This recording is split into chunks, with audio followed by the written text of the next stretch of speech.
Oh, this is going on the T3 website. Nice. Okay, so generalities, right? This based on the doctrine and warfighting and all that. Marines are doing one of two things at any given moment, institutionally or individually. They're either preparing to kill the enemy, they're preparing, they're training, they're revising, they're building programs, they're studying the enemy, or once they've been given the op order, they're killing the enemy. So they're either killing or they're preparing to kill. Now, curriculum's the formal learning organization is the same way. You're either executing or implementing what the CO is determined to be approved and valid, and that's what's happening. And then you have everything that supports that. So whether it be your instructors, which is your warfighter on the deck, or your faculty advisors, your professors.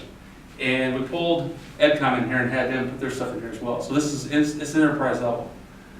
So they have professors, they have faculty advisors, they have operational managers, and they have course directors. Whereas we have instructors, chief instructors, POI managers, and such. So all those folks are working on that. Most would call that current operations. Well, you know what that is? That's basically your approved POI. It is. Yeah. Yes. And then that. And over here, is if you the go over work. here, what you just said, we translated it.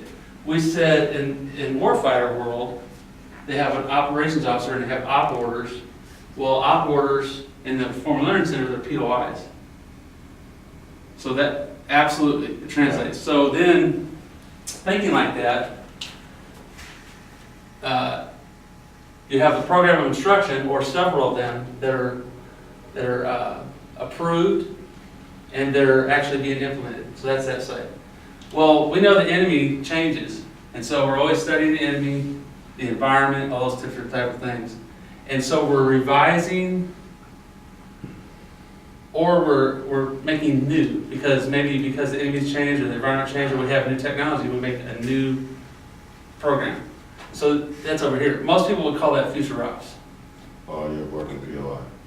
Yeah. Yeah. So if you want to translate across the entire organization, if we use that language, and then you start to apply the fundamental ideas, well, you have the strategic level, operational level, and tactical level, where does all this fit together? So your adding model will apply across this. So you're analyzing, you're designing, you're developing, and you're implementing, and you're evaluating.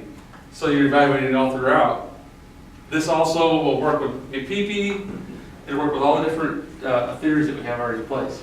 So if we understand this is what's actually occurring in the real world, either on the battlefield, where the blood and guts are at, or in the learning center, where the instructor's touch and learn. This is what's happening in the real world. So then how do we translate that? Well, into billets and different types of tasks.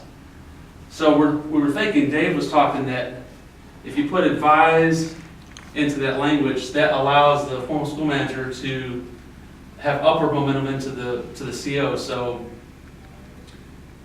the formal school manager, in the absence of a term, I mean, we're going to use formal school manager for the purpose of discussion, but maybe we change the name, maybe we don't. But all those activities that everyone keeps discussing in there, they're at the operational level. That's where you basically are centered. But that means that the formal school manager, he touches the tactical level, it influences the tactical level, but he also advises and influences at the strategic level. Now, earlier we were talking that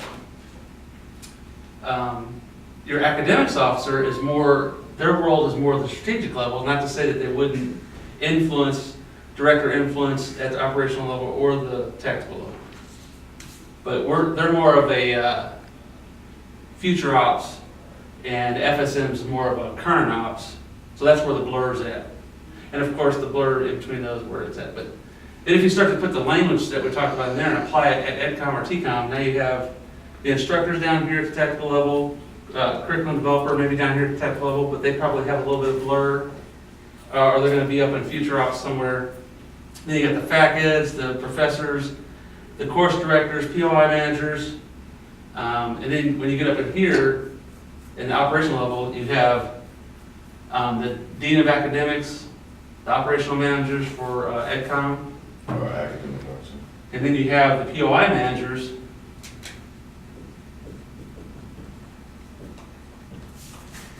Which, what Dave was bringing up is that it's the OPSO that needs to be aware, it's the op order, when you translate it into workflow terms, but really, the op order is a POI, and a POI manager would be down here at the operational level, and the POI manager would be managing those, but the operations officer would be managing the POI managers. So, but that's where, your task and authority and all that, so that way you can, the CO, that's how the CO controls all that.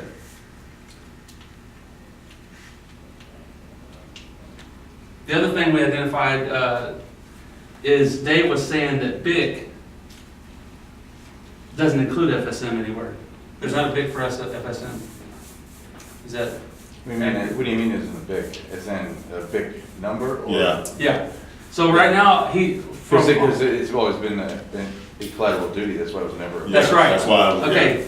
That's And right. he said, and nor are they looking to assign it a big number too. Well, yeah, and that's based on the previous efforts. Right. But now that we've had those discussions, it seems as though he may not be thinking like that anymore.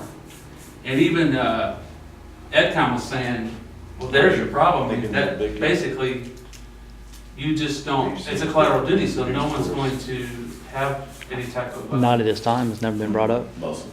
Yeah, it's like when you go to the staff meetings and the Because that would be education a- officer speaks up. That'd be a TO voting change officer, across the enterprise. And it's like, I don't see them biting like, off on that. like he was saying that they were discussing that, well, just make the XO the academics officer, FSM. Well, that's like saying, from an XO's perspective, it's like, I've been assigned the voting officer? Okay, all right, well, then he goes to the CDC guy or the instructor and goes, what the hell is this FSM thing? What am I supposed to be doing? Which, in of itself, the intent is not to make it subdue, but it really doesn't give it any kind of power at all. But anyway, Dave was saying that basically the former school manager would be advising the commander and making sure that they're in compliance with the intent and spirit of the 1553 and all the doctrine and all things like that.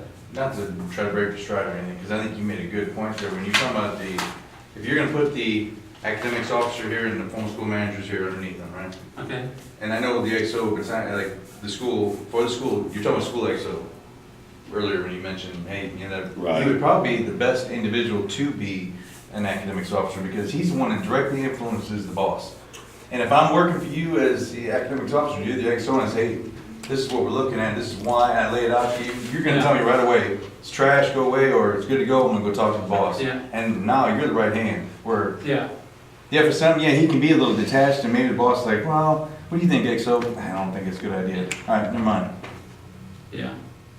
Well, and according to Dave, the original intent was to provide, the whole intent behind all that was to provide the command officer with a subject matter expert Right. on formal learning or learning organizations so that he could be well advised when he makes decisions about structure, how to organize, how to assign billets. But it wasn't intended that the language would cause this, but what has happened is the practitioners made meaning out of that and said, oh, there's this FSM bill, it needs to do all this stuff. Whereas everyone else outside of that says, it just says it's collateral duty, who cares? Mhm. So the only people that it means anything to are the people who make meaning out of it in learning organizations, because it allows them to assume some type of authority, when in reality there's no authority at all. Yeah. Where do So- you see director fitting into that? Sorry, I'm not trying to do it. No, this is open forum, we're just discussing this with you. I mean, because, and I mean, we talk about a bunch of different billings, but I mean, you look at most schools, I should say most, I don't know if most schools have academic directors. Oh, No, good portion. academic director. Yeah. Okay, now wait a Where are minute. you setting him up in this? Okay, academic director is in operational area, but when you said director, I thought you meant commanding officer No, director. no, I'm talking academic director. Okay, academic director here, dean of academics right here. All right. And So now- that's the same thing, you're classifying as director. No, That's Academic, that's an academic education. I'm not. Ed- Okay, I'm just to sorry. be very clear. There's a commanding officer / director, whatever that is. Right. And I think we need to define why. Why do you have, that means something. Because Here's the some Well, are- director's some in the are- absence of a CO. Well, I think. Well, it's- here's the problem. has something to do with, Some are command selected and some aren't. yeah, and then they don't have, what was it, NJP authority or something like that? Yeah, like, that's Yeah. why, Major Harris is a director, vice a CO, so they fall under MCC triple S. Yeah. Well, no, so, but here's the thing about that though. That words mean things. So if you stand up in an organization and you say, hey, you're the commanding officer, well, immediately that's the mindset. Well, I'm a commanding officer, this is my battalion, or my regiment, and this is how I'm gonna organize it, how I'm gonna run it. So that sets the pace, the mindset for, that's what this is. Whereas if I'm told, well, I'm a director of a formal learning organization, well, that's a completely different mindset. So there's an initial problem right there, because words mean things. So, just like manager means something, and look, I didn't make this shit up, these aren't my ideas, but this is what happens. If I say commanding officer, if I say CO, that means something. If I say chief, that means something. Doesn't matter what you put in front of it.